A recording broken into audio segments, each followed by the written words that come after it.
Beleza, então, pessoal. Bom dia a todos aí. Eu sou o Emerson. Hoje a gente vai ter uma palestra bem legal, onde a gente vai aprender a como montar um cluster do GKE na Google e provisionar uma aplicação, né? Então, a gente vai entender o processo de como a gente cria a nossa conta gratuita lá na Google, é, vai ver ali o processo de criação do cluster, e depois a gente vai trabalhar com deploy, entender um pouco sobre Kubernetes, né? Então, eu vou trazer o básico de Kubernetes, trazer alguns conceitos sobre ele, e principalmente muita coisa prática, né? Tipo, tem um slide aí que é só uma base, mas vocês vão ver muito terminal aí hoje. Então, esse aqui é a capa do slide, esse aqui sou eu, né? O Daniel pediu para escolher a melhor foto, né? Então essa é a melhor foto que eu tinha aí. Então eu sou o Emerson, trabalho aí como DevOps Engineer na For Linux, além disso sou instrutor lá também, então eu ministro treinamentos aí de Kubernetes, Docker, Terraform. Trabalho aí pouco mais de 6 anos com TI, comecei com monitoramento, trabalhei em equipe de operações, depois comecei a trabalhar aí como engenheiro DevOps, aí, transformando aí, ambientes em DevOps, né, trazendo a cultura, propagando a cultura, né, tem algumas certificações, né, e sou eu aí, né. Beleza, né? Então, a nossa palestra aí vai ser um treinamento onde a gente vai entender o que é o Kubernetes, entender a arquitetura dele, entender como que essa arquitetura é na nuvem, né, no caso no GKE. A gente vai entender como a gente cria uma conta trial, a gente vai criar nosso cluster, a gente vai se conectar nesse cluster, vamos ver aí alguns comandos iniciais sobre Kubernetes, a gente vai fazer um deploy via CLI, a gente vai instalar o Helm, porque a gente vai precisar dele, aí vou explicar um pouquinho sobre ele. A gente vai instalar também o Nginx Ingress, né? E também a gente vai criar o Firestore, que é o NFS lá da Google, que eu vou explicar para vocês também. E a gente vai provisionar aí uma aplicação do WordPress com storage persistente, né? Então a gente vou tentar trazer aí uma aplicação aí que chegue bem próximo aí do que a gente aplicaria aí no ambiente aí de produção. Deixa eu ver, o Renato pediu o link aí do PDF. Você tem aí, Daniel, o link? Senão eu pego aqui. Boa. Então, beleza, vamos começar aí, né? O que é Kubernetes, pessoal, né? Então, o Kubernetes, pessoal, é uma plataforma de código aberto voltada aí à orquestração aí de microserviços. Quando a gente começa a entender, eu, por exemplo, quando eu comecei a estudar aí sobre essa questão de microserviços, eu comecei com Docker, né? Então, entendi o Docker, entendi o conceito dele, de como que ele se comportava, a questão ali de ele utilizar ali um servidor para poder usar de forma compartilhada recursos de CPU, memória, mas chega um momento que a gente precisa ali escalar essa nossa aplicação, né? Só o Docker em si não vai dar conta. E tem inúmeras ferramentas no mercado que conseguem trazer aí essa questão de orquestração de microserviços. A gente tem o Swarm, né, que é uma ferramenta nativa do Docker. A gente tem aí o Kubernetes. A gente tem o Nomad da HashiCorp, tem o Mesos, então tem algumas outras ferramentas que fazem esse tipo de processo. E temos o Kubernetes aí, que é o foco aí da nossa palestra hoje, que ele facilita muito aí essa questão de configuração, porque o Kubernetes ele é automatizado, então ele vai fazer ali checkout nas aplicações, ele vai ter um autoscale, então ele vai escalar as réplicas. Então é uma ferramenta aí bem interessante aí para poder orquestrar os nossos microserviços, né? Então o Kubernetes tem origem do grego, né? Então ele significa timoeiro ou piloto, né? Então ele tem essa abreviação que todo mundo conhece aí que é o K8S, né? Que é a abreviação dele. Deixa eu ver, tem uma pergunta aqui. Boa, eu vou mostrar isso aí para vocês, Rafael. Então, a gente vai ver aí o free tier, né, da GCP, onde a gente consegue utilizar lá o Kubernetes. Então, vai ser bem legal. Então, o Kubernetes é essa ferramenta aí bem completa, voltada aí à orquestração aí de microserviços.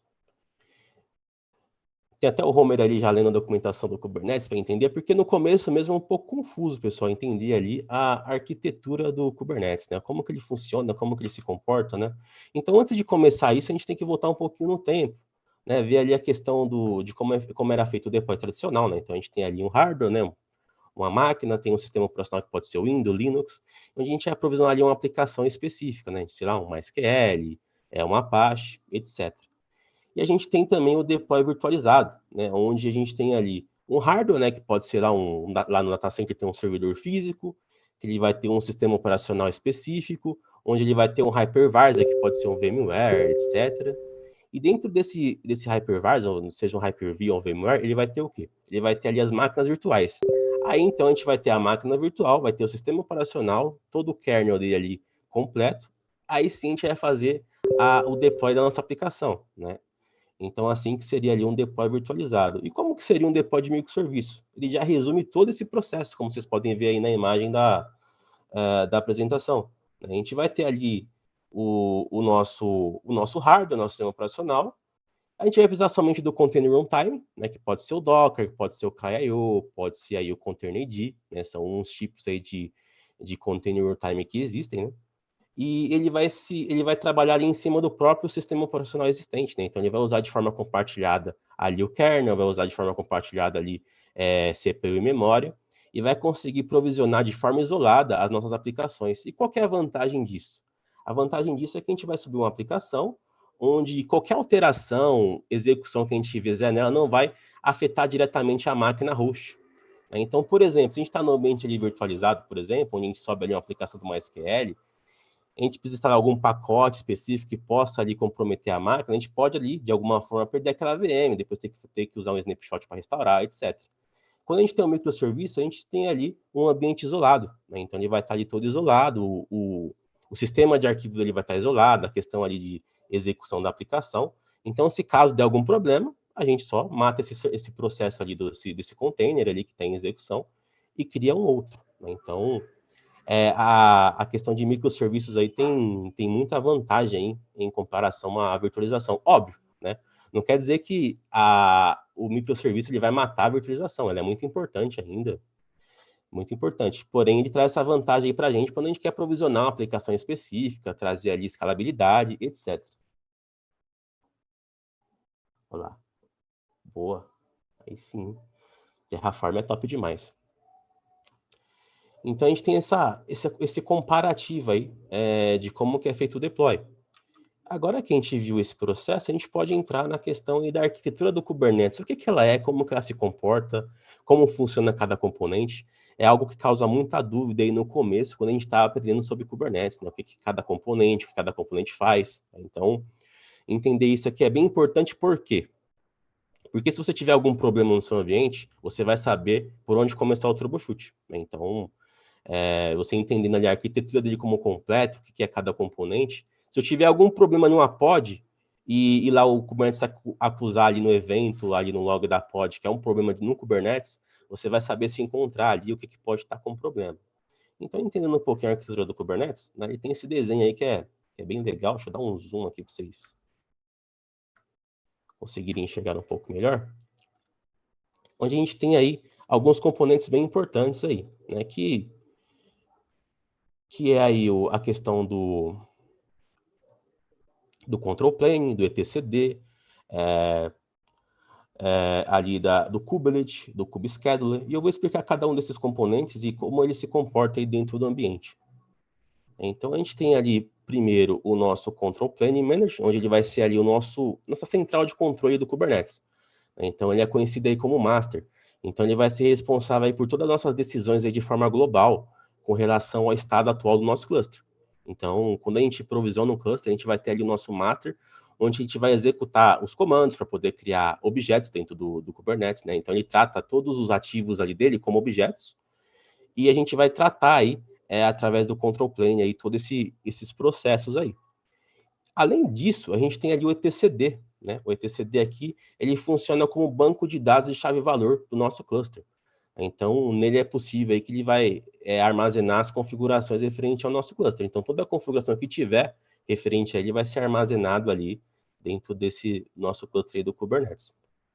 A gente tem aí o scheduler, né, que ele vai ser responsável aqui, o kubescheduler, que ele é responsável por fazer o quê? O agendamento das tarefas que vão ser executadas no nosso cluster. Então, a gente tem ali, por exemplo, Emerson, eu vou criar ali uma pod, né? Uma pod que é a menor unidade de tudo Kubernetes, que ela corresponde ali a um ou mais containers. Eu vou criar uma pod, né? Então, eu vou lá executar ali vou executar o meu kubectl, onde ele vai bater no API server, né? Ele vai ir ali no controle manager e definir a ação que eu quero. O scheduler ele vai agendar a criação dessa tarefa, então ele vai direcionar para onde vai ser criado, né? Então,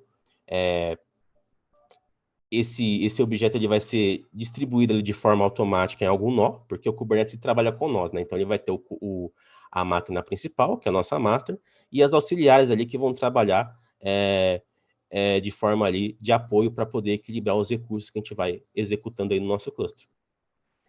E a gente vai criar o nosso ambiente. A gente tem o Kubelet, né, que é um serviço aí bem importante, onde ele vai estar integrando aí todas as máquinas do nosso cluster, né, inclusive o master, né? Então ele tem um papel de interagir aí com essa API aí que eu mencionei e de sempre atualizar o estado do cluster, e essa atualização vai sempre ser armazenada ali dentro do Kubelet. Então esses são os principais componentes. E tem o kubeproxy, né, que ele também roda em todos os nós daí do ambiente, garantindo aí essa questão aí de comunicação entre as pods, entre os recursos ali existentes. Então, basicamente, a arquitetura do Kubernetes se comporta dessa forma. E por que é importante a gente saber sobre ela? Por essa questão aí de troubleshoot. Às vezes você tem algum problema, o Kubernetes ele vai sempre te avisar o que está acontecendo, e você entendendo esse problema, você pode ali ir examinando cada componente que compõe o cluster para poder solucionar isso que está acontecendo. Então, assim que fica aí a nossa estrutura, arquitetura aí do Kubernetes aí. E a gente tem a arquitetura no GKE, por exemplo, né, que é no Google. Né? Então, o que muda da arquitetura ali, de certa forma, tradicional para a arquitetura na nuvem? Que a gente vai ter ali menos necessidade de interação diretamente com o cluster ali, de questão de configuração, porque a nuvem vai provisionar tudo aquilo para a gente de forma automatizada. Então, a gente vai ali criar nosso acesso na nuvem, vai ali nesse recurso referente ao Kubernetes, e vai ali só instalar alguns componentes ali de complementos, como algum SDK referente à nuvem, ter o kubectl, né, que é a API de comunicação aí, para a gente poder criar os objetos no cluster.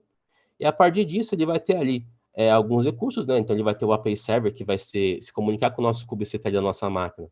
Vai bater lá no config, né, do Kubernetes que a gente gera para poder se autenticar no cluster. E a gente vai conseguir trabalhar com nossos deployments. E o que é legal aí de você ter uma arquitetura na nuvem?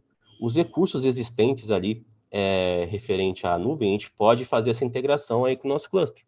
Né? Então, a gente vai trabalhar com VPC, vai trabalhar com load balance, trabalhar ali com o disco persistente, referente aí à própria nuvem. Né? Então, a vantagem de você ter esse tipo de ambiente aí do Kubernetes na nuvem é essa, porque você vai ter ali uma gestão ali por parte da nuvem, você vai se preocupar mais com seus deploys. Óbvio, você vai ter algumas configurações que você tem que fazer ali, que é detalhe e tal, mas principalmente ali vai ficar mais simples a questão do deployment. Tanto que a Google tem dois tipos aí de cluster que eu vou mostrar para vocês, que facilita muito aí esse processo, vai ficar ainda mais claro. Mas sobre essa parte teórica aí, referente à arquitetura do Kubernetes, é isso, né? Então, é assim que ele se comporta. E dentro dele tem vários objetos, né? Então, a gente tem alguns objetos bem interessantes aí, que é o namespace, né? Onde a gente vai conseguir ali isolar nossas aplicações, né? Isolar nossos objetos ali. Então, o Kubernetes, a gente pode usar isso como organização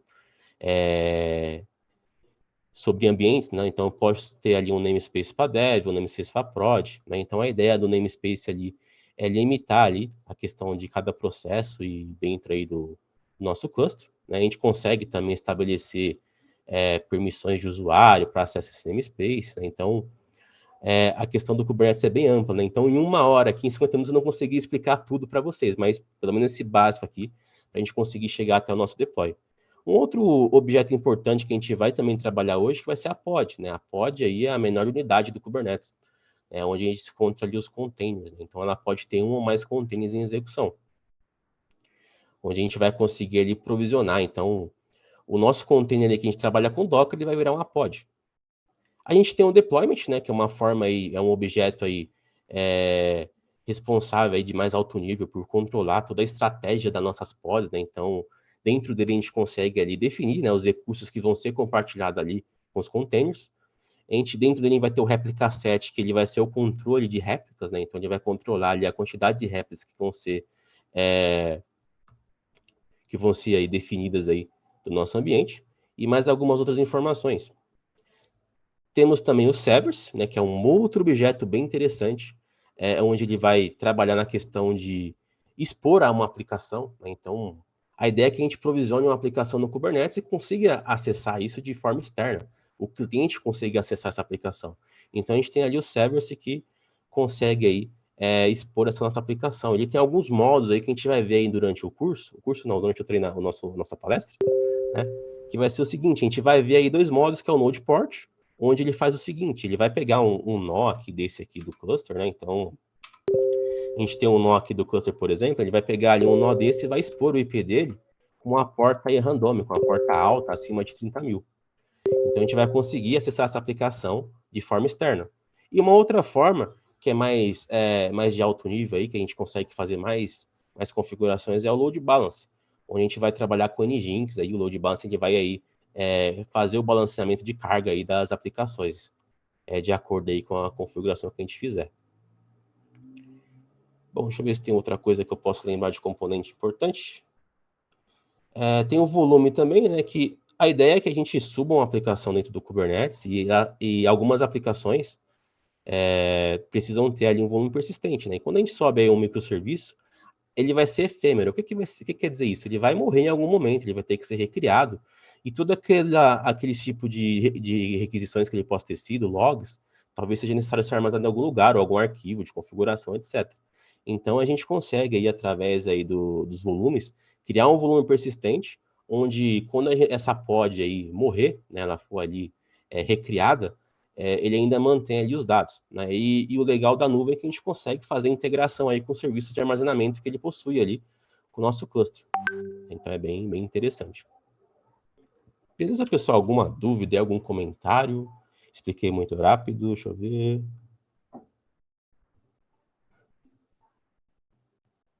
Aí o Fábio perguntou sobre o volume, se eu consigo salvar SSH, SSFS. Depende do formato, consegue sim. Por exemplo, se a gente trabalhar com NFS, você pode ali montar esse volume em algum lugar ali e conseguir acessar, né? Então, o exemplo aí da palestra de hoje, a gente vai usar o File Store da Google, que ele basicamente ali é um NFS, né? Então, ele é um armazenamento ali na rede. Então, a gente consegue ali montar esse volume em uma máquina e consegue visualizar os arquivos. Então, é uma forma aí bem interessante. Bom, sobre a arquitetura aí do Kubernetes é isso, né? Então, obrigado aí a todos aí por ter prestado atenção aí nessa parte. Agora a gente vai para a parte aí legal, que vai ser montar nossa conta na Google, vai ser aí mexer no terminal, etc. Então, bora para o terminal, que é a parte interessante. Então, pessoal, a Google ela possui aí uma forma de a gente testar os recursos que ela oferece para nós, né? Então, a gente consegue, através aí de um free tier, né? Então, eles disponibilizam para a gente ali $300 para conseguirmos aí testar o que a nuvem pode oferecer para nós, né? Então, é bem tranquilo esse processo de criação, né? Eu para ficar mais dinâmico, eu já deixei ali o cluster pronto, já deixei ali uma conta pronta, porém eu vou passar por todo esse processo aí com vocês, para vocês verem esse processo. Então, a gente tem aqui, é bem tranquilo, ele mostra ali o que a gente pode ter de acesso, né? Então, a gente pode trabalhar com mais de 50 produtos aí da Google, então a gente pode trabalhar com computação, trabalhar com instância lá na nuvem, a gente pode trabalhar com serviços de banco de dados, serviço de Big Data, né? Então, vários recursos a gente consegue testar aí dentro desses 300 doletas aí que a Google oferece para nós. E para poder criar uma conta é bem tranquilo, você precisa ter uma conta no Gmail para poder ter esse acesso. E a gente clica aqui em começar gratuitamente, né? Então, a gente clica aqui, ele vai abrir outra tela para nós, onde ele vai aí pedir algumas informações, né? Então, ele vai pedir ali seu país, qual é a opção que descreve melhor a organização que você está criando, aí essa questão, né? Ler os termos, continuar.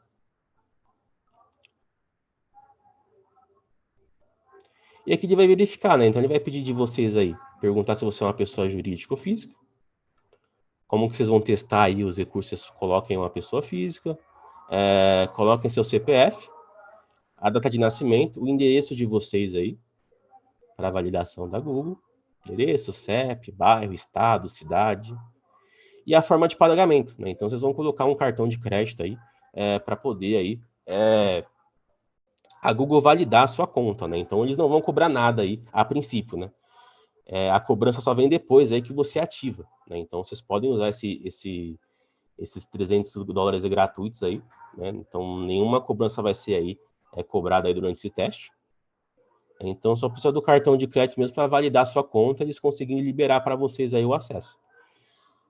Colocando o cartão aqui validado, vocês clicam em iniciar aqui o meu teste gratuito.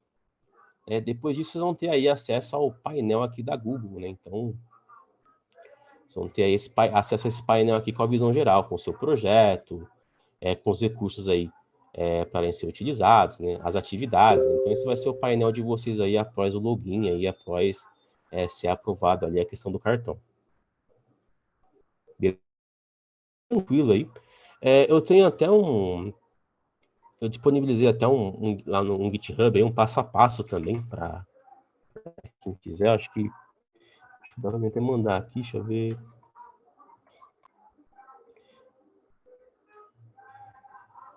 Acho que foi para os anfitriões e palestrantes. Aí, Daniel, se você puder mandar depois, por favor, que é um link do GitHub, onde vai ter os manifestos que a gente vai usar e também tem as instruções aí de como criar a conta, para quem quiser tentar depois aí, criar a conta aí, caso esqueça algum passo. Então tem um passo a passo de como fazer esse processo. Bom, beleza. Agora que a gente está com a nossa conta no ar, esse aqui é o painel da GCP. Boa. Seria bom patrocinar nós aí, Google. Então a gente tem aí esse nosso painel da GCP, onde a gente consegue aí criar vários objetos aí na nuvem, aí, vários recursos. Então a gente tem aí, por exemplo, opção de criar APIs, trabalhar com o controle de acesso de usuários, né? Então a gente pode aí gerenciar nossos usuários na nuvem. Tem aí a questão de Computer Engineer, onde a gente pode trabalhar aí com instâncias, aí, máquinas virtuais. E aqui onde nos interessa, que é os clusters. Né? Então a gente vai criar um cluster de trabalho aí no nosso ambiente. E como que a gente pode criar um cluster de Kubernetes aí dentro da nuvem, né? Que é o GKE, que é o Google Kubernetes. Esqueci agora o acrônimo dele. É o GKE Engineer. Como que a gente pode criar? A gente pode criar via o próprio console da Google, né? Que é a forma aí bem prática. A gente pode trabalhar com infra como código, que é o mais interessante aí no ambiente de produção. Né? Você ter a sua infra como código, então você pode trabalhar com Terraform, né, para criar aí o nosso cluster. Ou vocês podem também trabalhar com o CLI aí da Google, né, trabalhar com o SDK dele ali, criar via comando, né, criar alguns scripts aí que possa aí criar esse ambiente. Como que a gente não tem um tempo muito longo, né, então eu trouxe a criação do cluster aí já pronta, né, e eu vou demonstrar para vocês aí como que a gente pode criar o cluster aí via o console da GCP. Numa próxima oportunidade eu posso trazer para vocês aí como a gente cria aí via Terraform, que é bem legal e é bem divertido. Então a gente vem aqui em criar, né, o nosso cluster. Peraí que ele já pegou automático autopiloto, mas não é isso que eu quero mostrar.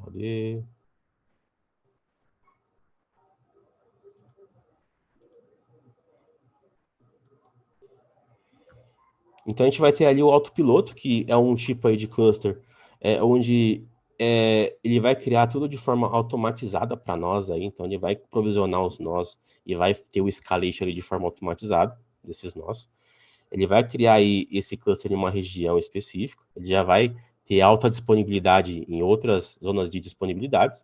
Né? Então ele é uma forma bem dinâmica de a gente conseguir criar o nosso cluster. Então a gente vai só apertar ali em criar, que ele vai fazer tudo sozinho. A gente pode aqui definir algumas coisas de rede, escolher a nossa rede, subrede, se ele vai ser público ou particular.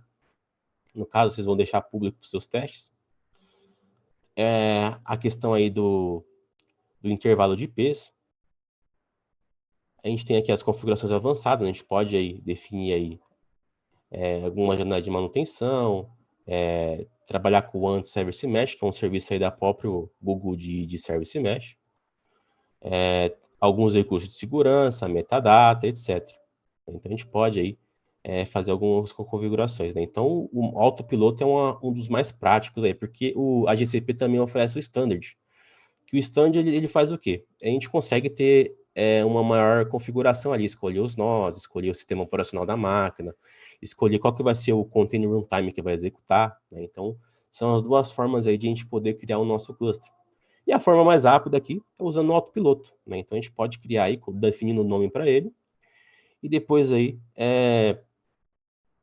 executar aí para poder criar. Né? Então, a gente tem a opção de linha de comando, né? Então ele mostra aí como que a gente poderia criar isso aqui via CLI, né? Então, na máquina de vocês, para poder executar esse comando, é necessário que tenha aí o G-Cloud aí configurado, né? Que o G-Cloud é a API do Google para a gente poder ter interação aí com a nuvem. E dessa forma a gente consegue aí criar o nosso cluster. Bem tranquilo.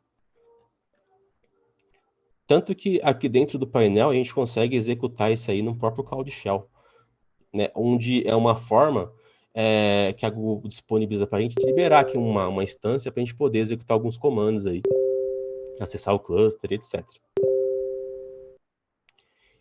Eu vou cancelar porque eu já tenho o meu cluster pronto, né? Então esse aqui foi o cluster que eu criei do autopiloto. Aqui vai ser aí o nosso exemplo aí da nossa palestra.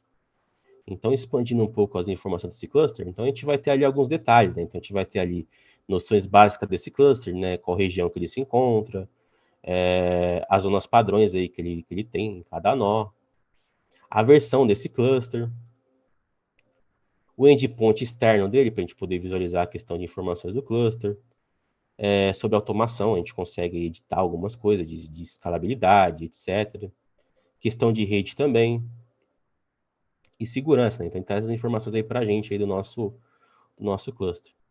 E aqui dentro a gente consegue visualizar aí as cargas de trabalho, serviços de entrada que possam existir, caso tenha algum criado, os aplicativos, né? Então, tudo que a gente tem aí de recursos do cluster que a gente for criando aí no decorrer dos nossos testes, eles vão ser exibidos aí também no painel do cluster. E o legal é que dentro da nuvem aí, eles trazem aí um campo de observabilidade, onde a gente tem ali um monitoramento ali referente ao nosso cluster, de como o consumo de CPU, memória, etc. E também ele tem integração nativa com o próprio Prometheus, né? Então, o Prometheus é uma ferramenta aí para coleta de métricas, monitoramento aí. Então, ele tem integração com ele também, a gente consegue ativar aí. Mas lembrando que esses recursos aí entram na parte paga da nuvem, né? Então, se você quiser aí monitorar de uma outra forma, é possível também, né? Tanto que hoje a gente tem a palestra aí do Giovanni aí, que é voltado a monitoramento aí com open source, no próprio cluster de Kubernetes, né? Que é bem bacana. Então, a gente tem essa visão aí de observabilidade. Bom, agora que o nosso cluster está no ar, está de pé, a gente vai para a parte que interessa, que é fazer o login aí na nuvem, né? Então, eu vou trazer meu terminal para cá.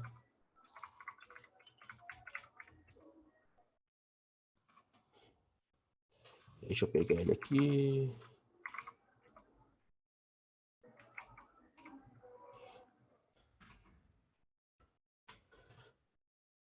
Pronto, meu terminal está aqui. Tá visível para vocês aí, pessoal?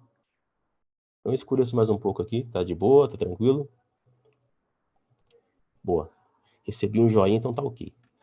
Então, a gente vai primeiro logar na nuvem, né? Então, a gente tem algumas formas de fazer esse login. A gente poderia, dentro da GCP, criar ali uma credencial, uma secret, e gerar ali um arquivo .json e usar isso como autenticação. É uma forma aí mais segura de utilizar também. Como a gente está aqui no nosso lab, a gente vai usar aí a forma aí diretamente do navegador. Então, a gente vai usar aí o gcloud.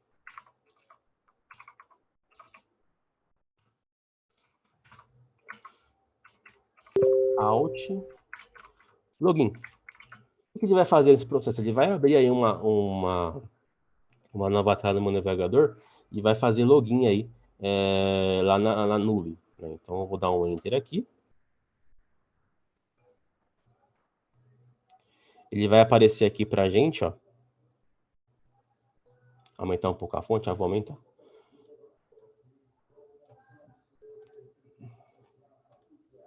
Deixa eu aumentar um pouco aí a fonte para vocês verem.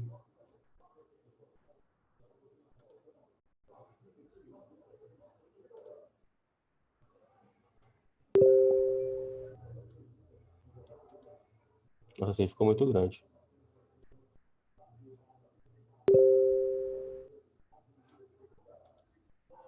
E aí, assim tá melhor para visualizar? O que vocês me dizem aí? Boa. Então, acho que assim a gente consegue ficar melhor para poder ver os comandos aí. Beleza. Então, a gente tem aí esse comando para a gente conseguir autenticar.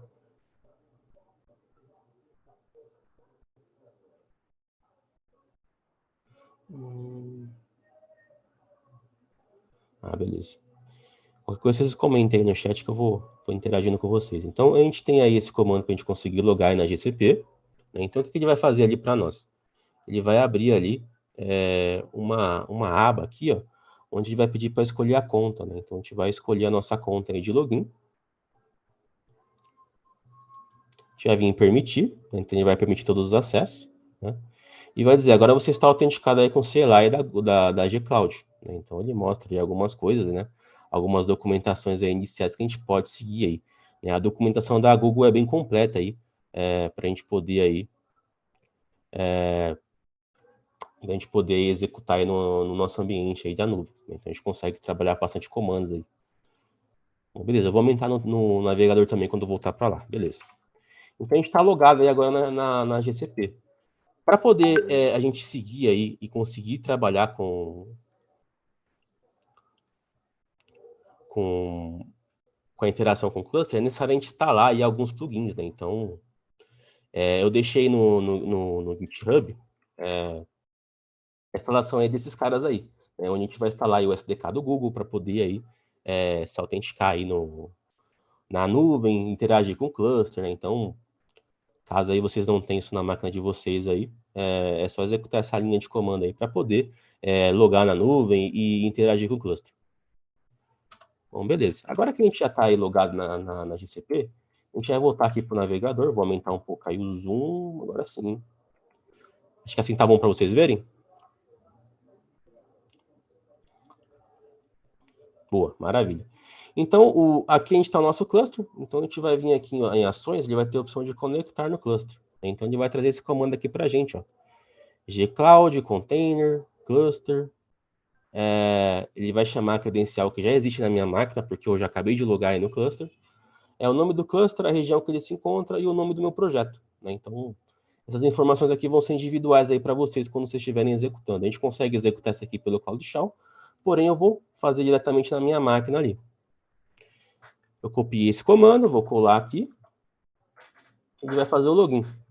E o que ele fez aí para a gente, pessoal? Ele usou aí o Gcloud para se comunicar com a Google e baixou ali o kubeconfig, aí, que é um arquivo aí de configuração, onde ele traz para a gente o certificado do cluster para a gente conseguir fazer a gestão dele aí da nossa máquina via kubectl. Então, deixa eu rodar um kubectl aqui agora, get nodes. O que esse comando faz? Ele vai mandar uma solicitação aí para o kube API e vai trazer para mim as informações do nós aí que a gente tem, né? Então, se eu dar um kubectl get nós, get nodes, ele vai trazer para a gente aí os nós que a gente tem aí no nosso ambiente. Beleza? Se eu der um get pods -a, né, eu vou fazer o quê? Eu vou trazer todas as pods que eu tenho dentro do meu ambiente. Né? Então, vocês podem ver aqui que tem essas colunas, né? Então, tem o namespace, né, que é onde está isolado aí esses microserviços, o nome, se ele está em execução, né, a quantidade aí de réplicas, o status dele, quantidade de restart e a idade aí desse nosso microserviço. E dentro desse namespace aqui chamado kubesystem, ele contempla aí todos os microserviços aí que fazem aí o nosso ambiente do cluster de Kubernetes funcionar. Né? Então ele tem ali alguns da própria nuvem e tem também ali alguns aí que são de gerenciamento aí do cluster, como o kubedns, que é um serviço dentro do cluster, que ele vai gerar para a gente um nome de domínio aí para nossas aplicações. Né? Então, ele é um recurso aí bem interessante. Bom, agora que a gente já conectou no cluster, já visualizou aí alguns comandos, né? A gente vai ver, a gente vai fazer um teste, que vai ser aí fazer o deploy de uma aplicação. Né? Então, a gente vai criar um microserviço rápido aqui, só para vocês verem aí como que é o comportamento do Kubernetes nesse processo. Em paralelo, eu vou explicando aí cada objeto que a gente vai criando. Né? Então, o primeiro objeto que a gente vai criar vai ser um deploy. Lembra que eu comentei agora há pouco que o deploy é um objeto de mais alto nível, onde a gente consegue ali definir quantidade de réplicas e detalhes ali sobre a nossa aplicação e de como a pod vai usar os recursos compartilhados aí do ambiente. Né? Então, a gente vai criar nosso primeiro deploy. Né? Então, vou dar um kubectl,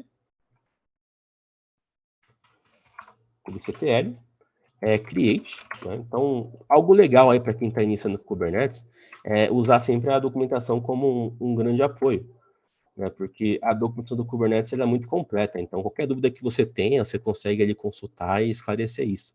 Seja diretamente lá no site do Kubernetes, ou ouvindo aqui usando o menos H para poder visualizar os tipos aí de recursos que a gente consegue usar. Né? Então, por exemplo, o kubectl create ele pode aí criar vários objetos aí direto para o CLI. Né? Então, a gente vai fazer o quê? A gente vai criar um deployment. Então, a gente vai vir aqui, vou copiar esse carinha aqui. Vou rodar aí um create deployment. Eu vou dar o nome desse deployment ali de Super Mario, né? A gente vai subir uma aplicação que é um joguinho, pra vocês verem aí. Super Mario, beleza?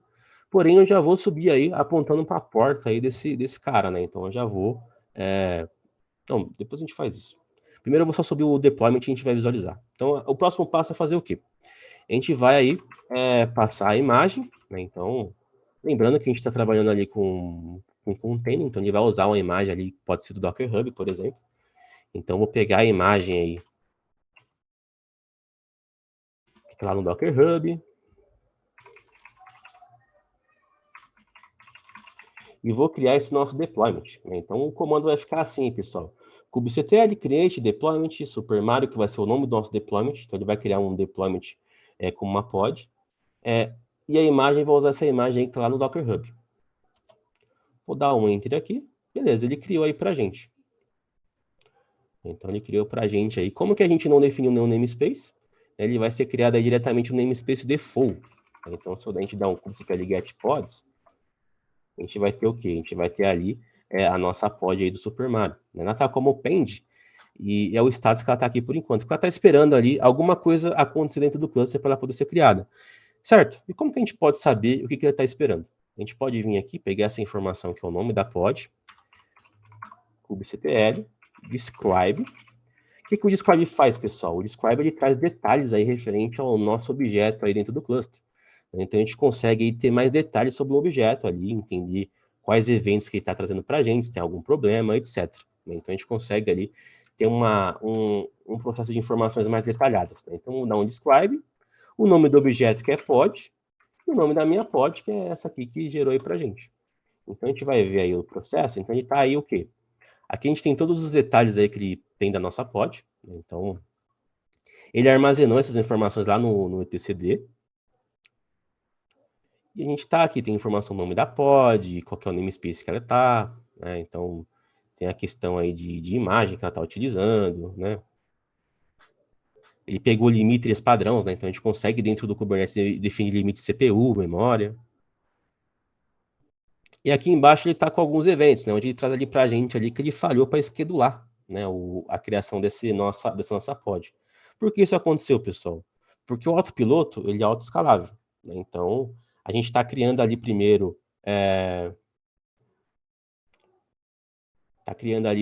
o nosso deployment.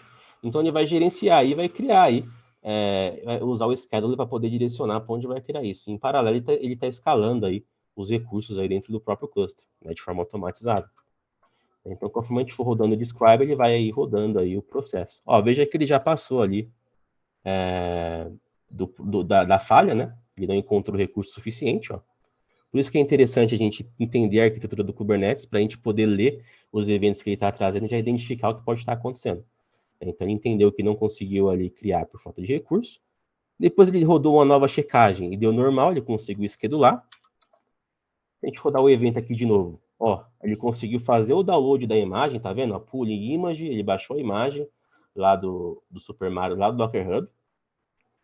Depois que ele baixou a imagem, ele associou essa imagem ao nosso deployment, criou o nosso container aí, a nossa pod, e depois startou. Então, se a gente rodar aqui novamente o get pods, vocês vão ver o quê?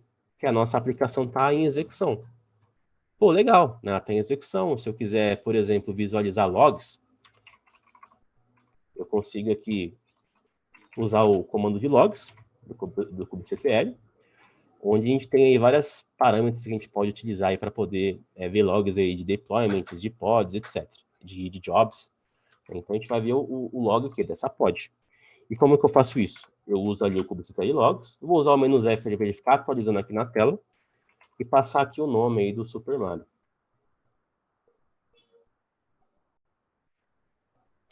Beleza, tá aí. Tá rodando aí o logs, beleza, mas a gente não consegue, por enquanto, acessar essa aplicação, né? Então, a gente vai fazer o quê? A gente vai trabalhar com serviço agora. A gente trabalhou ali com deployment, criou uma pod, e agora a gente vai trabalhar com serviços, né? Então, a gente vai criar um serviço para expor essa aplicação. Beleza? Então, a gente vai fazer o seguinte. A gente vai executar um outro comando aqui via CLI mesmo. Onde a gente vai aí usar o kubectl, create, a gente vai usar outro cara que é o expose. Vamos expor o deploy já existente. A gente poderia criar um service? Poderia. Mas a gente vai usar o expose. O que ele faz? Olha que legal. Se vocês verem aqui na informação aqui do help, a gente pode utilizar aí pods ou réplica sets para poder criar aí a exposição desses serviços através de uma porta, né? Então ele tem ali o exemplo, tá vendo? A gente pode utilizar aí e expor esse nosso objeto aí, esse nosso deployment como um serviço e conseguir acessar ele de forma externa. Então como a gente vai fazer isso? A gente vai rodar o expose, a gente vai usar o objeto do tipo deploy, pegar o que a gente criou, que foi o Super Mario, a gente vai expor a porta 8080 e vai ter como alvo, que vai ser o nosso target port, igual a 8080 também, que vai ser a porta do container.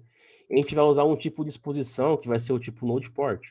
Lembra que eu expliquei lá que dentro do service a gente tem um tipo de exposição aí do serviço que é o node port, onde ele vai usar um nó existente, onde foi criado esse deployment, e vai expor o IP dele ali para a gente poder acessar através de uma porta alta. Então a gente vai usar esse primeiro exemplo aqui agora. Então a gente vai vir ali com type, igual a node port, e vamos executar a exposição desse serviço, né? Então, beleza? Peraí que eu acho que passou despercebido aqui. Aqui foi 2 igual, aqui, beleza.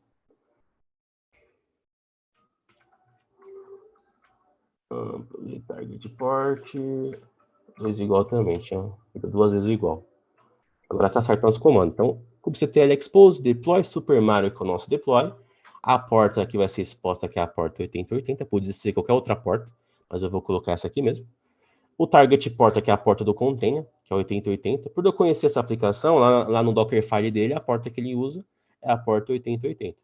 E eu vou usar o Node Port e vou criar esse serviço. Pronto, criei o serviço do Super Mario. Então, se a gente rodar aqui um kubectl get svc, vocês vão ver aí que foi criado aí um serviço do tipo Node Port, onde ele recebe um IP aqui dentro do cluster, porém, ele vai ali, em portas, ele vai receber uma porta alta, tá vendo? Então, vai ter o redirecionamento da porta 8080 que a gente definiu aqui, para essa porta aí, 32.676. Pô, legal. Agora a gente expôs isso aí. O próximo passo é o quê, pessoal? A gente saber em qual nó foi criado aí essa nossa pod. Então, eu vou dar um kubectl get, um kubectl describe. Então, vamos primeiro visualizar onde está. Então, tá um get pod. Eu vou usar um parâmetro chamado "-l", que é de label, onde eu vou usar app igual a Super Mario. E foi assim que foi criada lá a nossa aplicação. E -o, o wide. O que esse -o wide vai trazer? Ele vai trazer todas as informações referentes aí a onde está esse nosso microserviço. Então, ele vai trazer o quê? Ele vai trazer em qual nó ele foi criado. Então, ele foi criado aqui nesse nó aqui. A gente vai guardar essa informação, porque agora a gente vai buscar o IP público desse nó, para a gente poder acessar aí essa nossa aplicação. Então, a gente vai dar um describe nó. Então, o describe ele funciona para qualquer objeto. O nome do nó e usar um grep, porque eu quero somente a informação do external IP. Porque se eu rodar isso aqui, ele vai trazer aí todas as informações referentes a esse nó, tá vendo? Então, todos os eventos que aconteceu, né? O que foi schedulado nele. Né? Então, vocês podem ver que ele foi aí, ele teve alguns eventos aí, beleza? As informações de monitoração, aqui de uso CPU, memória, e mais detalhes aí sobre a máquina. Né? Então, ele traz bastante informação. Então, para achar o IP, iria dar trabalho. Então, eu vou rodar um grep aqui, e vou procurar por external IP. Então, esse é o external IP aí do nosso nó. Beleza. Então, se eu dar um get pods aqui de novo, um get service, vou ver que está na porta ali 32.676. Então, se eu vier aqui no meu navegador e colocar essa porta, 32.676, a gente vai conseguir acessar externamente nossa aplicação. Vocês estão vendo aí?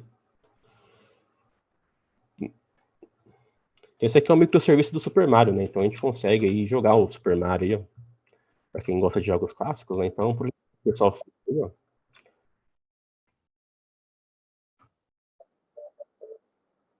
a gente poder ver também os tipos de serviços que a gente pode provisionar no cluster de Kubernetes, né? Então, se a gente quiser provisionar um jogo, por exemplo, é possível, né? Dispor isso aí.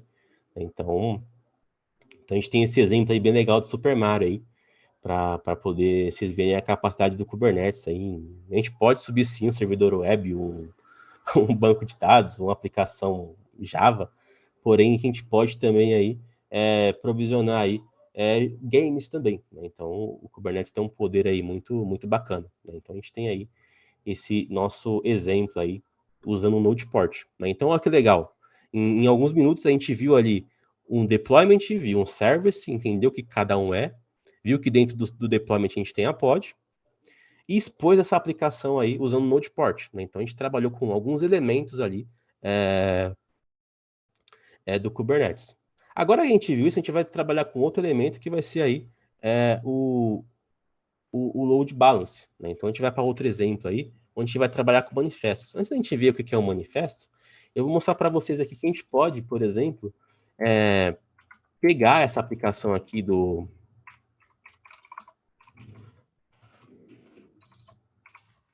Super Mario e trazer para o YAML, né? Então, lembra que o Kubernetes ele trabalha com o formato JSON e YAML, né? Como arquivos de configurações que a gente pode utilizar para os nossos deployments. A gente criou via CLI, né? Então, teoricamente, a gente não tem o nosso arquivo ali de YAML, correto?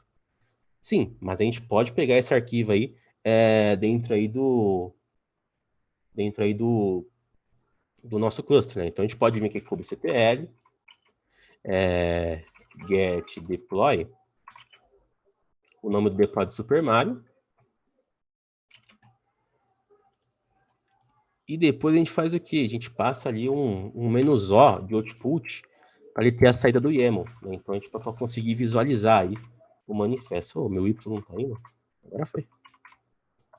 Olha que legal. Ó, então a gente conseguiu aí visualizar o manifesto, né? Então aquele comando lá do deep create, ele já cria automaticamente um manifesto que é armazenado no nosso cluster, né? Lá no etcd, onde ficam os arquivos de configuração, etc. Então ele armazena isso aí dentro do nosso cluster e ele mostra aí que a gente pode também gerar um arquivo YAML aí desse nosso comando que a gente acabou de rodar. Ó, que legal. Então ele traz as configurações tudo certinho. E a gente pode depois mudar alguma coisa e deployar, né? Então é bem legal aí essa opção aí de visualizar os objetos no formato YAML. E você consegue fazer isso aí para qualquer objeto que tenha sido criado aí dentro do ambiente. Beleza, pessoal? Então, sobre esse exemplo aí é isso. Agora a gente vai para um outro exemplo, que vai ser aí a nossa aplicação aí principal, né, que é o nosso WordPress. Então, o primeiro passo a gente vai fazer o quê? A gente vai instalar o Helm. O que é o Helm, pessoal? O Helm é uma ferramenta aí voltada ao Kubernetes para a criação de pacotes de aplicação. O Helm se assemelha muito aí ao apt, ao Yum, ao RPM, onde tem onde é feito os pacotes aí para sistemas operacionais, né? Então, o Kubernetes ele tem o Helm, onde a gente consegue empacotar uma aplicação e conseguir executar de forma mais dinâmica, trabalhando ali de uma forma bem legal, e ela é muito voltada aí para ser utilizada quando a gente tem aí um ambiente de CI/CD com Kubernetes, né, onde a gente tem ali deploys de forma automatizada. Então a gente vai fazer a instalação dele, né, então ela é bem tranquila. Tem o site aqui do próprio Helm, aí, onde ele mostra aí as formas de fazer a instalação, né? Então a gente pode instalar via pacote, instalar via binário, ele também mostra ali as distribuições que é possível fazer instalação, né? Então macOS, Windows, Linux, usando apt, usando Yum, usando o Snap. Então tem bastante formas aí que a gente consegue instalar, né? Beleza? Então para quem não tem na máquina aí, o passo a passo é bem simples e é bem rápido aí para fazer a instalação. É só vocês identificarem qual que é a máquina de vocês e fazerem a instalação aí do Helm. Beleza? É bem tranquilo. Então o Helm aí vai ser utilizado para quê? A gente vai instalar o Nginx, né? O Nginx, vocês conhecem, né, o Nginx aí como servidor web, que faz aí várias coisas referentes aí a aplicações web, né?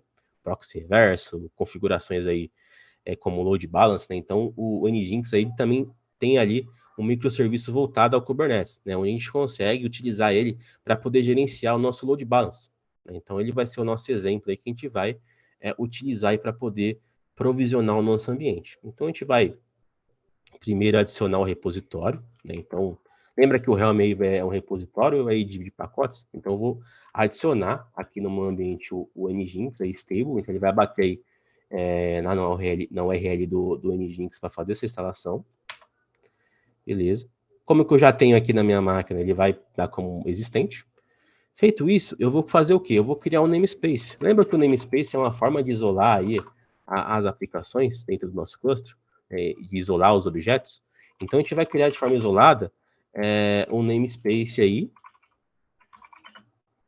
chamado Ingress Nginx. A gente vai criar esse namespace e vai fazer a instalação aí do nosso pacote aí, do nosso Helm e do Nginx, dentro desse namespace. Eu vou colar aqui o comando para ficar mais dinâmico aí para vocês. Então ele vai fazer a instalação aí do Nginx, né, bem tranquilo, então ele vai fazer o deployment ali bem rápido, né? Então a gente viu ali agora há pouco o deployment via CLI, né, que a gente fez ali usando o create, deploy. Depois a gente vai ver como faz ali usando arquivos de manifesto. A gente está vendo agora um deployment feito aí diretamente aí pelo Helm. Vocês viram que foram bem rápido, ele mostra ali o namespace, que ele mostra a revisão, né, porque o Helm ele tem controle aí de versões, né, dentro do que é instalado dentro do ambiente, né? Então a gente pode aí subir uma nova versão, deu problema, eu posso fazer o rollback e voltar para a versão que funcionava antes. Bom, a gente tem aí a nossa aplicação em execução, beleza? Agora a gente vai fazer o quê? A gente vai ver se ela está em execução aqui, dá um kubectl, get pods -n ingresses, nginx. Olha que eu escrevi errado, ele não acha. Pronto, pods, ok. Está em execução já a nossa pod da Nginx. A gente vai fazer o quê? A gente vai exportar o IP, né, que foi gerado do service aí do Nginx, né? Porque ele vai criar um service e esse IP vai ser importante para nós, porque vai ser o IP do nosso load balance. Então o Nginx automaticamente ele vai criar lá na nuvem, por a gente estar aqui usando aí o GKE, ele está integrado ali com os objetos existentes, né? Então ele vai criar ali para a gente um load balance, onde a gente vai usar aí para poder expor nossas aplicações, né? Então a gente vai pegar o IP que está no service e vamos armazenar em uma variável. Então, se eu dar um echo aqui, echo nginx index IP,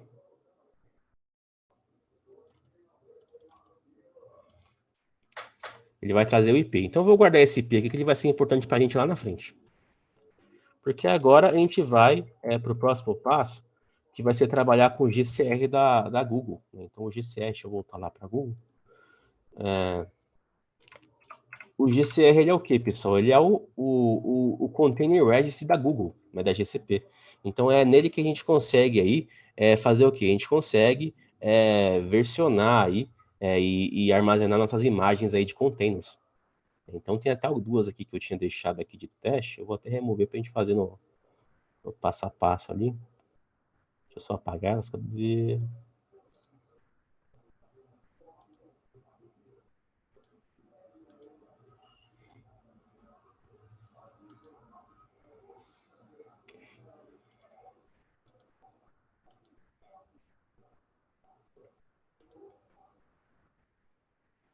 Deixa eu só apagar essas duas aqui. A gente vai fazer o passo a passo de enviar duas imagens para lá. É bem rapidinho, bem tranquilo.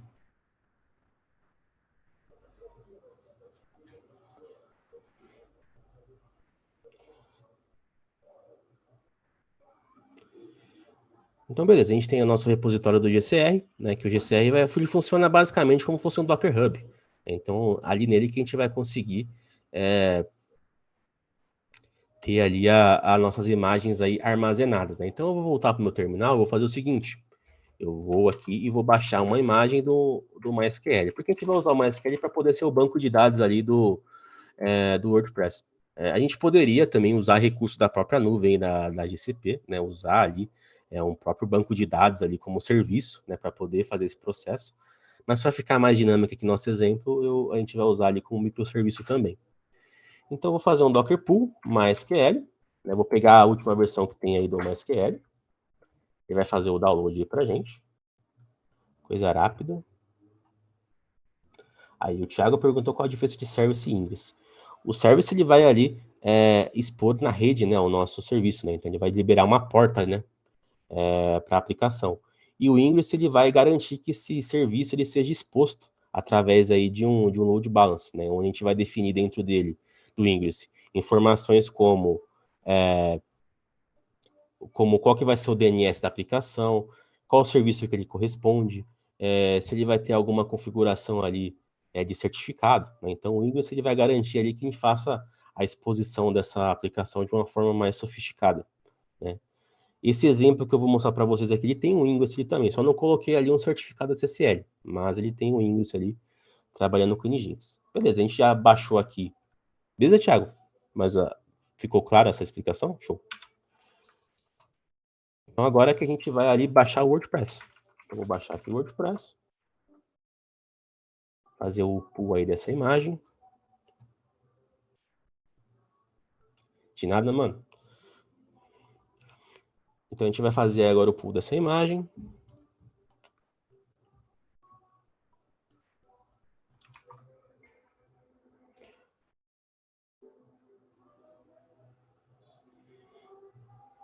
Ok, tá feito aí o download.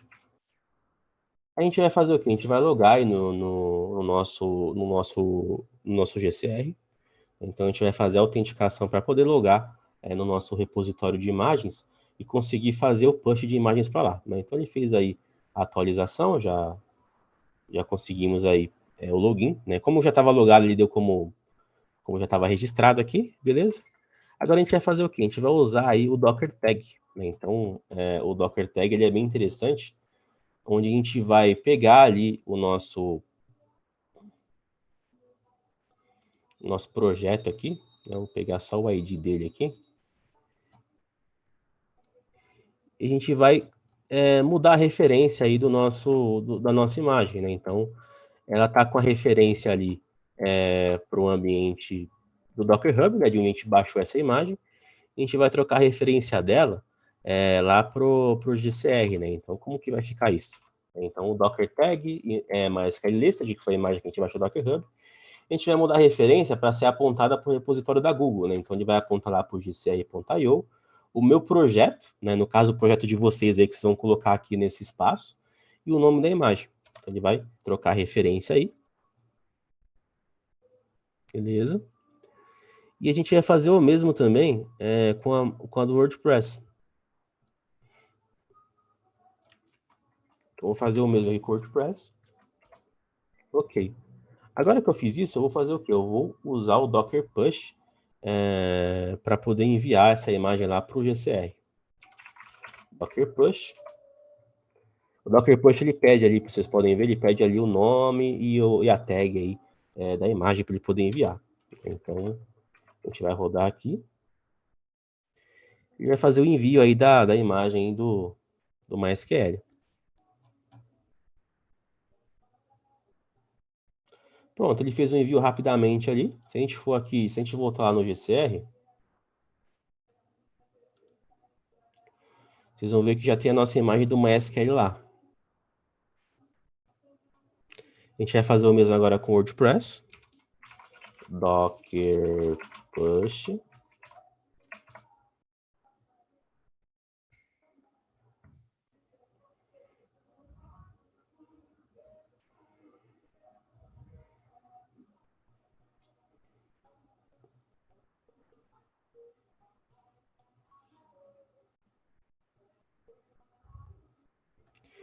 A gente já enviou lá para o nosso GCR, está lá enviado. Então, se a gente recarregar aqui a página, só atualizar aqui, ó. Já mostrou o WordPress, beleza, a gente versionou aí dentro do repositório aí do dentro do repositório aí de imagens da Google. Então, a gente já pode usar essa imagem nos nossos deployments. Então,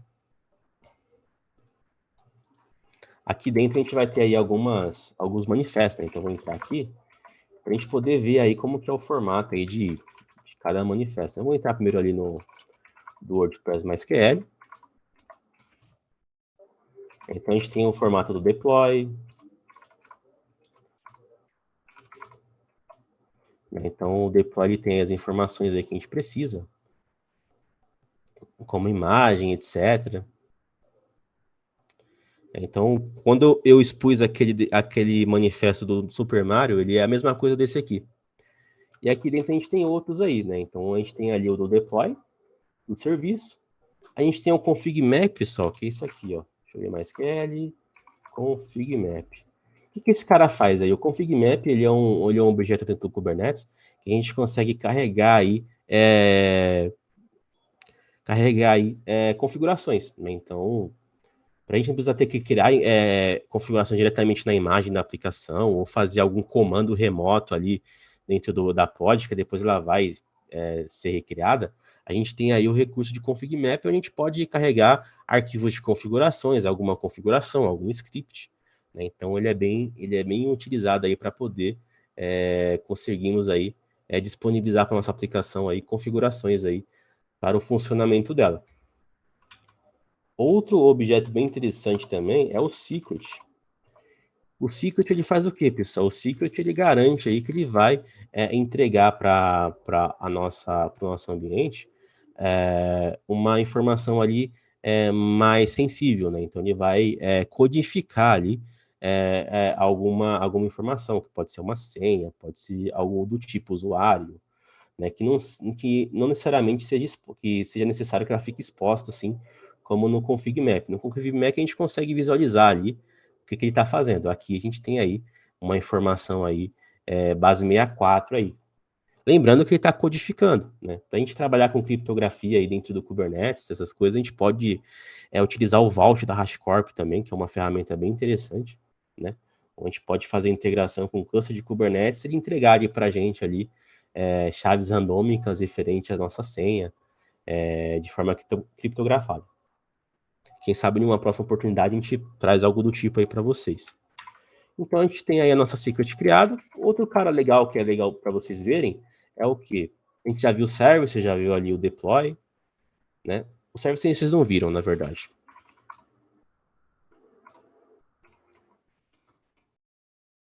O service. Então, o service ele vai expor aí a aplicação do WordPress. Né? Como a gente tinha feito ali via CLI na aplicação do Super Mario.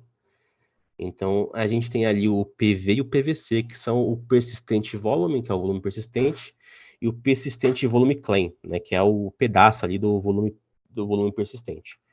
Então, o manifesto desses caras é dessa forma aqui, ó. O primeiro PV. Então, o PV ele faz o quê? Ele faz o apontamento ali para um NFS, né? Então, dentro do PV, a gente define o persistente volume, a gente define qual que vai ser o tipo de armazenamento que a gente vai usar. Né? Se a gente vai usar armazenamento local, se vai usar algum plugin, ou se vai usar ali, por exemplo, algum recurso de armazenamento da nuvem. Então, dentro da doc oficial do Kubernetes, ele tem os exemplos ali de como que a gente faz a configuração aí desses tipos de objeto. Né? Então, no caso, a gente está usando ali um do tipo NFS, que vai ser o nosso file store aí da Google. E aqui dentro aqui do PVC, ele vai estar apontando aí para o nosso PV. Né? Então, o PVC basicamente ele é o quê? Ele é um pedaço ali desse persistente volume que vai ser atachado ali na nossa pod. Então, ele vai ser atachado na nossa pod, usando esse espaço aí que a gente define. E agora que a gente viu essa questão aí do NFS, a gente vai lá pro file store aí da GCP. Pra vocês verem o processo de como que é feita a criação dele e de como que ele funciona. Peraí, acho que não foi. Aí, pronto. Então, aqui é o painel do File Store. Né? Então, o File Store é uma tecnologia da Google voltada para armazenamento aí, via rede, né, de dados. Então, ele é um NFS aí da GCP, ele é semelhante ao EFS da AWS. Então, ele é utilizado aí para poder fazer armazenamento aí de dados aí. Né? Então, ele tem A forma de criar ele é bem simples, né? Então ele tem aqui a opção de você dar um nome para ele, uma descrição. Ele tem os níveis aqui de serviço, né? Então vocês vão escolher o básico quando você for criar ele de vocês aí, né? Ele já oferece ali de básico para a gente 1 tera, né, de armazenamento. Aí vocês vão escolher aí o tipo HDD, né, que é o mais simples aí. Deixar alocado aí 1 tera mesmo. Definir a região. Para ficar mais simples a questão de comunicação, é interessante vocês criarem na mesma região que está o cluster do Kubernetes. Para vocês não ter que criar ali questão de VPC para comunicar, etc. E também aí a questão de cobrança, né? Ele na mesma região, a cobrança é menor. É uma informação importante. E aqui na rede VPC a gente define ali a rede que ele vai usar, no caso a default, porque a gente não criou nenhuma no laboratório. E lá embaixo a gente vai definir o nome do compartilhamento de arquivos, né? Então aqui você vai passar aí o nome aí do diretório aí que ele vai usar. Então aqui a gente define o diretório. Feito isso, vocês vão lá em criar. E ele vai criar para vocês aí esse objeto na nuvem, que vai ser esse cara aqui. Já deixei até pronto aí para poder facilitar aí, né? Então ele vai criar esse objeto aqui na nuvem. A gente consegue expandir os detalhes dele, né? Então ele tem aí a questão de visão geral, né, com as informações dele, né? Como que a gente pode montar isso aí, né, em algum lugar, né? Então se a gente tem ali é isso aí mesmo, o George, ele tem um mínimo de 1 tera, né? Então é muita coisa. Então tem outras formas de armazenamento na GCP, né? Então você pode usar outras formas para poder armazenar aí e ter menos um espaço menor ali, um custo menor também. Então ele mostra aqui o ponto de montagem, né? Então se você quiser montar numa máquina isso aí, vocês conseguem montar.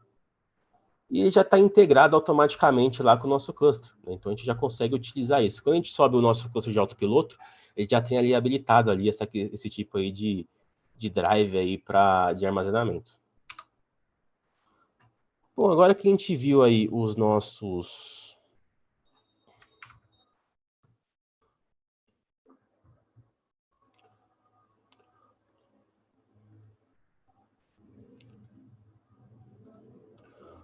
o nosso file store, a gente vai vou até trazer o VS Code para cá que é até melhor para vocês verem. A gente vai entrar aqui no manifesto e vai editar lá com as imagens que a gente colocou, né? Então a gente criou a imagem lá dá um Docker image aqui. A gente criou lá o WordPress, né? Então a gente vai colocar essa imagem lá no nosso manifesto. Beleza, eu vou salvar. Eu vou pegar a imagem lá do MySQL. Cadê a imagem que eu queria? Que foi essa aqui. Listed. Beleza. Vou vir aqui no MySQL e vou adicionar também lá o nosso deployment.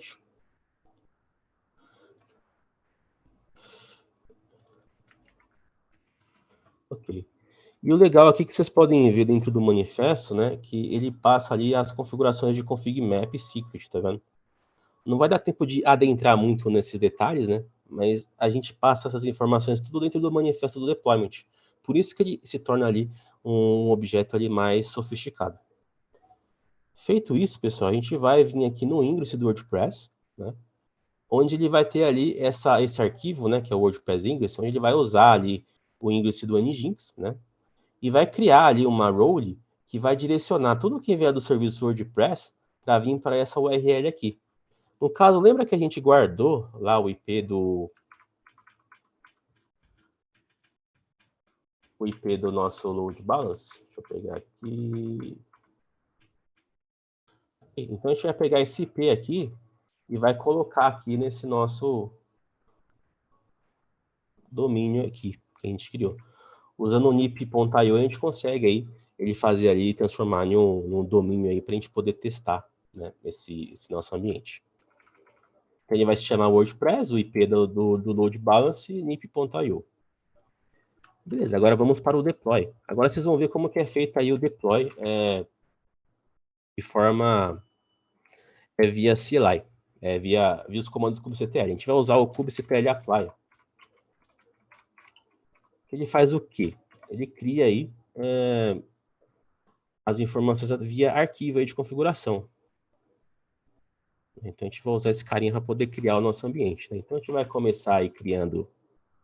A gente vai criar um namespace, né, para esse ambiente, né? kubectl create ns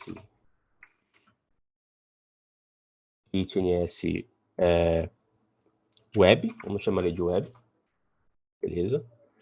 E vamos vir criando aí tudo, né? Então ele vai dar um kubectl apply -f ponto.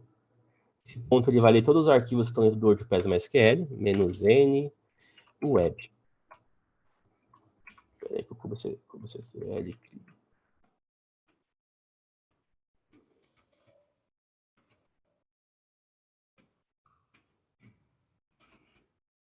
Espera aí que eu inverti ali, não vai kubectl. Pronto. Então ele vai criar os objetos aí de forma segmentada. Então ele vai criar primeiro o config map, ele vai criar o deployment, vai criar o persistent volume, vai criar ali o persistent volume claim, vai criar a secret e vai criar o service. A gente pode listar o que foi criado aí. Então a gente pode rodar aqui, por exemplo, kubectl, get pv, pvc, svc que é de service, o pv é de persistent volume, o pvc é de persistent volume claim, porque o Kubernetes ele tem ali uma forma de a gente abreviar ali as coisas. Pode -n web. Ele está criando aí para a gente. Eita, acabou o tempo? Ah. Aqui estender um pouquinho. Só fazer o deploy aqui do WordPress, então, enquanto isso.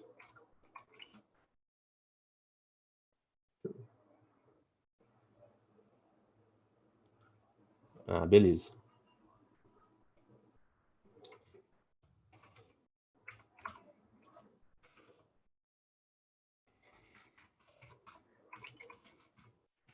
Falar de Kubernetes assim é bem extenso, né? Bom, mas deu para vocês pegarem bastante coisa, né, pessoal?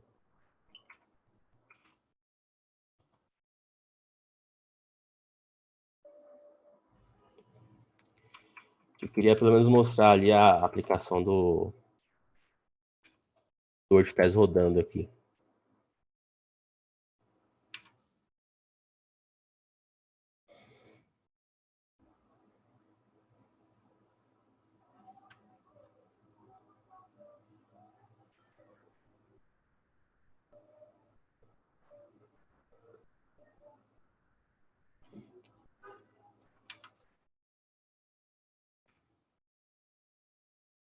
Ali criando ali, se der tempo, vamos ver se a gente consegue pelo menos mostrar aí o deployzinho aqui. Pô, beleza. Desculpa aí, Daniel, pelo tempo aí aqui. É que não teve jeito de resumir tudo.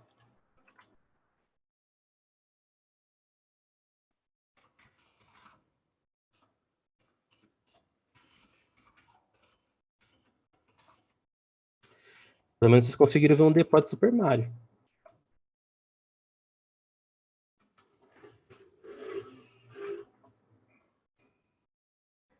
E vai demorar algum tempo, alguns minutinhos, por conta daquela questão do que eu mencionei para vocês do autoscaling do autopiloto, né? Então ele vai demorar uns minutinhos a mais para escalar. Mas eu acho que é isso aí, pessoal. Espero que vocês tenham conseguido pegar conhecimento aí sobre Kubernetes, né? Eu acho que a gente consegue abrir até o ingress dele, pelo menos. Né? Acho que ele não vai carregar o banco, né? Vai carregar com erro porque o banco não subiu ainda. Mas aí ele vai dar batch gateway, porque não subiu ali o banco ainda. Mas é isso aí, pessoal. Espero que vocês tenham conseguido aí pegar bastante conhecimento aí. Visto o básico do Kubernetes até entregar uma aplicação. Né? A gente conseguiu pelo menos provisionar o Super Mario, faltou só o WordPress ali. Mas eu disponibilizei para vocês aí a questão do repositório, então, para quem quiser testar depois aí, é só testar que está funcionando. E valeu pelo espaço aí, Daniel. Pessoal, tem meu LinkedIn aí, vou mandar aqui para vocês, qualquer dúvida aí que vocês queiram aí conversar, etc. Eu também costumo compartilhar bastante coisa lá.